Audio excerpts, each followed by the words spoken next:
নমস্কার বন্ধুরা, সবাই কেমন আছেন? আশা করছি সবাই অনেক ভালো আছেন, সুস্থ আছেন। চলে এসেছি পেঁপের একটি রেসিপির ভিডিও শেয়ার করতে। রাতে রুটি পরোটা খাওয়ার জন্য খুব সহজ এবং কম সময়ে বানিয়ে ফেলার মতন একটি রেসিপি শেয়ার করব। আশা করছি এইভাবে আগে বানিয়ে খাননি, তাই রেসিপিটা অবশ্যই সঙ্গে থেকে দেখে নিন, ভালো লাগবে। আর ভালো লাগলে অবশ্যই একটা লাইক ও কমেন্ট করে জানাতে ভুলবেন না।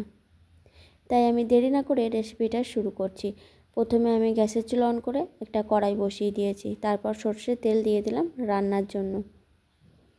আজকে শেয়ার করা রেসিপির ভিডিওটা ইউটিউব চ্যানেল থেকে দেখে থাকলে অবশ্যই চ্যানেলটিকে সাবস্ক্রাইব করে পাশে থাকবেন, আর ফেসবুক পেজ থেকে দেখে থাকলে পেজটিকে ফলো করে পাশে থাকার অনুরোধ রইল। তারপরে আমি তেল দেওয়ার পরে তেলটা ভালো করে গরম করে নিয়েছি। তেলের মধ্যে 2-3টে কারি পাতা আর গোটা গরম মশলা, গোটা জিরে ফোড়ন দিলাম।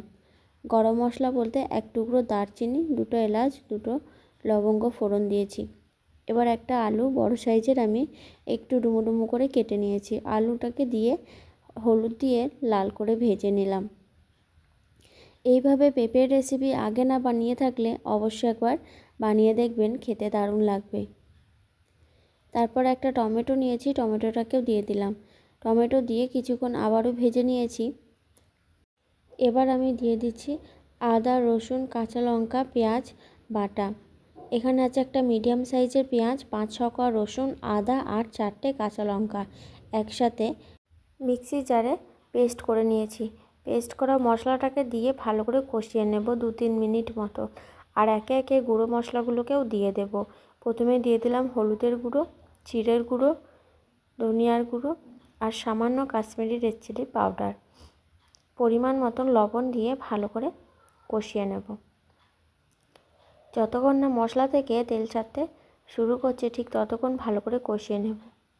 এই সময় একটা থালা কভার করে দিলাম। একদম লো ফ্লেমে কিছুক্ষণ কভার করে রাখার পর আমি ঢাকনাটাকে খুলে নিয়েছি। আর মশলাটা দেখুন অনেকটা কষানো হয়ে গেছে এবং মশলার কালারটাও কিন্তু চেঞ্জ হয়ে গেছে। এই সময় দিয়ে দেব, এবার আমি অ্যাড করে দিচ্ছি সেদ্ধ করে রাখা পেঁপে।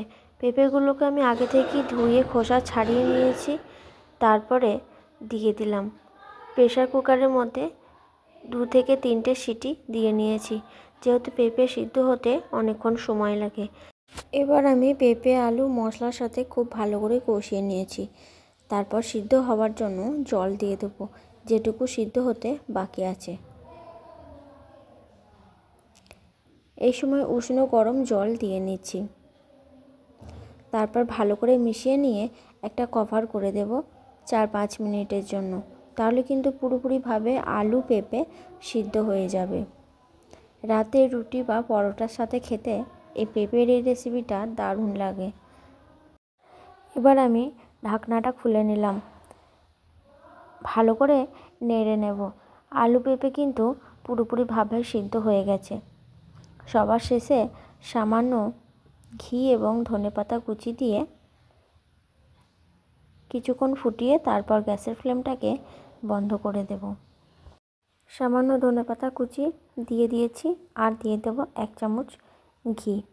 ঘি আর ধনেপাতা কুচি দিয়ে ভালো করে মিশিয়ে নিয়ে গ্যাসের ফ্লেমটা লোতে রেখে 2 মিনিট ফুটিয়ে নেব। তারপর গ্যাসের ফ্লেমটাকে আমি বন্ধ করে দেব। এই যে বন্ধুরা, পুরোপুরিভাবে কিন্তু আমার পেঁপের তরকারিটা হয়ে গেছে।